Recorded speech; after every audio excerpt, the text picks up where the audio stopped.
आदाब नमस्कार, मैं फैसल और आप देख रहे हैं नेशनल दस्तक। नफरत के बाजार में कुछ खबरें ऐसी हैं जो भाईचारे को जिंदा करती हैं। जब ऐसी खबरें आती है तो लगता है अभी भी इंसानियत बाकी है।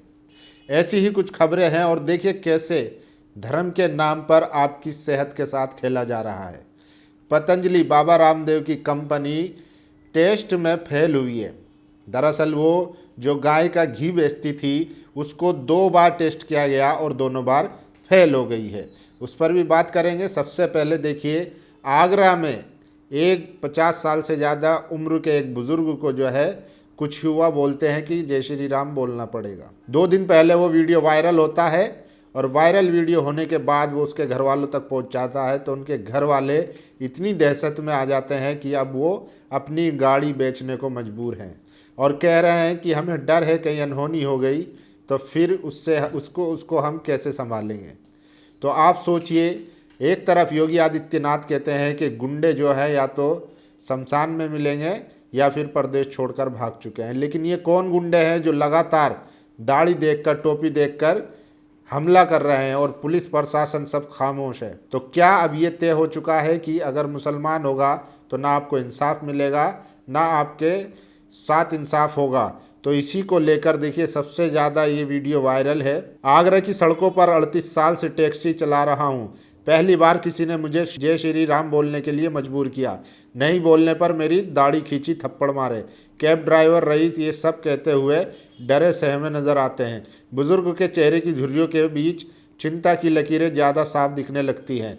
अब मेरा परिवार दहशत में है। बेटे कहते हैं कि अब्बा बाहर मत निकलो, आप घर पर ही रहिए, टैक्सी भेज देंगे। दोबारा ऐसा होगा, कोई अनहोनी हो जाएगी तो क्या होगा। दरअसल 24 नवंबर को 2 लड़कों ने ताजमहल मेट्रो पार्किंग में रईस से जय श्री राम बोलने को कहा था। नहीं बोलने पर धमकी दी थी, 3 दिन में बोलोगे ही। तो ये सबसे ज़्यादा वीडियो वायरल है और पुलिस प्रशासन खामोश है। तो क्या इस तरह की गुंडागर्दी को अब सरकारी लाइसेंस मिल गया है कि आप जिसे चाहे उसे पीट सकते हैं, मार सकते हैं, धमका सकते हैं और आपके खिलाफ कोई कानूनी कार्रवाई नहीं होगी।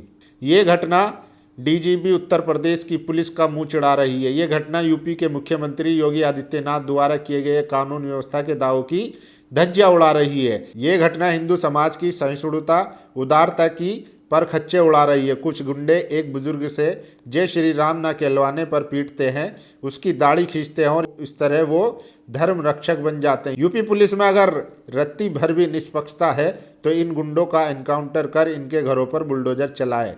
तो क्या पुलिस इन पर कार्रवाई करेगी। और देखिए, इसी बीच ये खबर समाज को जोड़ने, देश को मजबूत करने वाली खबर है। सोचिए, एक शुभम नाम का लड़का वो अपनी गाड़ी से तालाब में गिर जाता है और उसकी कार जो है वो डूबने वाली होती है, लेकिन उसी तालाब के किनारे बैठा फैसल देख रहा होता है, जो ये देख कर रहा नहीं जाता और वो अपनी नाव लेकर उस कार में बचाने के लिए पहुंच जाता है।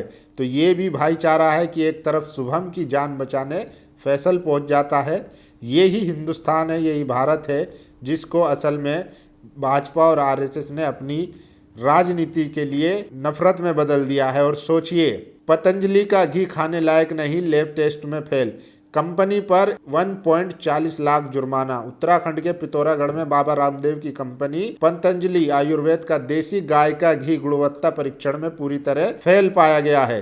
खाद्य विभाग ने साफ कहा है ये घी खाने लायक नहीं है, सेवन करने पर बीमारी और साइड इफेक्ट हो सकते हैं। 2 स्तर की लैब रिपोर्ट फेल, प्रदेश स्तरीय लैब रुद्रपुर, राष्ट्रीय खाद्य लैब गाजियाबाद, दोनों जगह रिपोर्ट में घी स्टैंडर्ड के अनुरूप नहीं पाया गया है। और आपको सोचिए किस तरीके से देशभक्ति के नाम पर यह चूरन बेचा जा रहा था, जो आपकी जान के लिए कितना खतरनाक साबित हुआ है। भक्तगणों ध्यान दे, पतंजलि का घी भी टेस्ट ना करे, टेस्ट लैब में फेल। भारत समाचार की रिपोर्ट देखिए। तो ये सबसे ज़्यादा वायरल है। और देखिए, उत्तराखंड में पतंजलि देसी घी के सैंपल फेल। 2020 में पिथौरागढ़ में पतंजलि देसी गाय के घी का नमूना लिया। उत्तराखंड और यूपी की 2 लैब पर जांच हुई, दोनों लैब में ये घी स्टैंडर्ड पर खरा नहीं उतरा। अब जिला प्रशासन की कोर्ट ने पतंजलि पर 1 लाख रुपए जुर्माना लगाया है। और सोचिए, 2020 में पतंजलि के देसी का नमूना लिया गया, कोर्ट ने फैसला है 25 में, यानी पतंजलि पर आरोप साबित करने में 5 साल लग गए।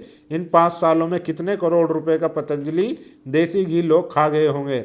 करोड़ों अरबों का कारोबार करके सिर्फ 1 लाख जुर्माना। सोचिए 5 साल में इन पर फैसला आया है और वो भी सिर्फ 1 लाख का। तब तक आप सोचिए कितना बेचा गया होगा। और सोचिए कांग्रेस पार्टी कह रही है कि आप बीजेपी को वोट दे दीजिए लेकिन एमआईएम को वोट मत दीजिए। तो ये इनका जो है असली चेहरा है। इसीलिए कहते हैं आरएसएस की मां अगर कोई है तो वो कांग्रेस है। दरअसल महाराष्ट्र के जो निकाय चुनाव चल रहे हैं उसमें एक कांग्रेसी नेता कहते हुए सुनाई दे रहे हैं। और ये देखिए एक और खबर, ये खबर जम्मू से है, जम्मू कश्मीर से। जम्मू के पत्रकार अरफाज डांग ने घर पर चला बुलडोजर। उन्होंने एक पूर्व डीएसपी के खिलाफ कथित ड्रग्स तस्करों से रिश्तों पर रिपोर्ट की थी।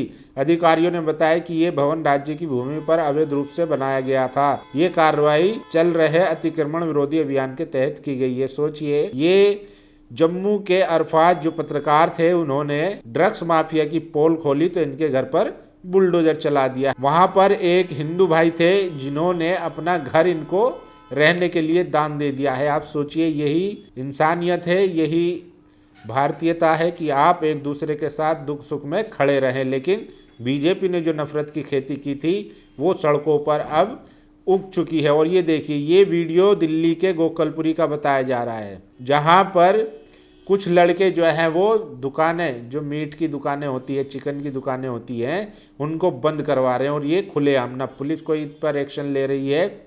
इसीलिए देखिए अपूर्व आनंद कहते हैं कि ये अब नॉर्मलाइज कर दिया गया है, आपके कारोबार को बंद करवाया जा रहा है। ये सोचिए, चल बंद कर इसे, साला कोई मीट नहीं बिकना चाहिए। और ये गाली दे रहा है। और दिल्ली की राजधानी में गोरक्षक आकाश पंडित राहुल पचौरी मुस्लिम दुकानदारों के साथ अभद्रता करते हुए जबरन मीट की दुकानें बंद करवा रहे हैं। क्या गैरकानूनी नहीं है? सरकार ने, एमसीडी ने लाइसेंस दिया होगा, जाहिर सी बात है उसी के बाद ये दुकानें खुली होंगी। और अगर नहीं दिया तो फिर ये जिम्मेदारी बनती है। लेकिन उसके बावजूद भी 4 लोंडे उठते हैं और वो जाकर गाली गुफ्तार कर कर दुकानें बंद करवा देते हैं। तो ये इस देश की कानून व्यवस्था, पुलिस प्रशासन और अदालतों को भी चैलेंज कर रहे हैं। जिहादियों समझा रहा हूँ, गोरक्षक आकाश पंडित राहुल पचौरी और उनके साथियों ने मुस्लिम दुकानदारों की मीट दुकानें जबरदस्ती बंद करा दी। उनका कहना है कि मीट दुकानें मंदिर के पास है। तो सरकार क्या अंधी थी जो इनको लाइसेंस दे रही थी? और देखिए डूबता रहा शुभम लेकिन फैसल ने नहीं छोड़ा हाथ। पीलीभीत में टनकपुर हाईवे पर एक कार गोहनिया चौराहे के पास तालाब में जा गिरी। डूबती कार अंदर फंसा शुभम और किनारे पर खड़े सैकड़ों लोग जिनकी आंखें अटकी थी लेकिन हिम्मत जवाब दे गई। तालाब के दूसरे किनारे पर बैठा फैसल नाव से मछली मार रहा था। उसने फौरन अपनी नाव कार तक लगाई और शुभम को बचाने में लग गया। शुभम अंदर फंसा था और समय बेहद कम। फैसल ने अकेले ही संघर्ष शुरू किया लेकिन कभी अचानक कार पूरी तरह डूबने लगी और फैसल की नाव भी उलट गई, वे भी पानी में था। फिर भी उसने शुभम को नहीं छोड़ा। फैसल शुभम का हाथ थामे खींचता रहा। आधा रास्ता गुजर चुका था तभी वहां से गुजर रहे दिनेश बिना किसी हिचक के तालाब में कूद पड़े और फैसल की मदद करने लगे। और इस तरह बिना जात मजहब देखे एक बार फिर इंसानियत जीत गई। तो ये सबसे ज़्यादा वीडियो वायरल है।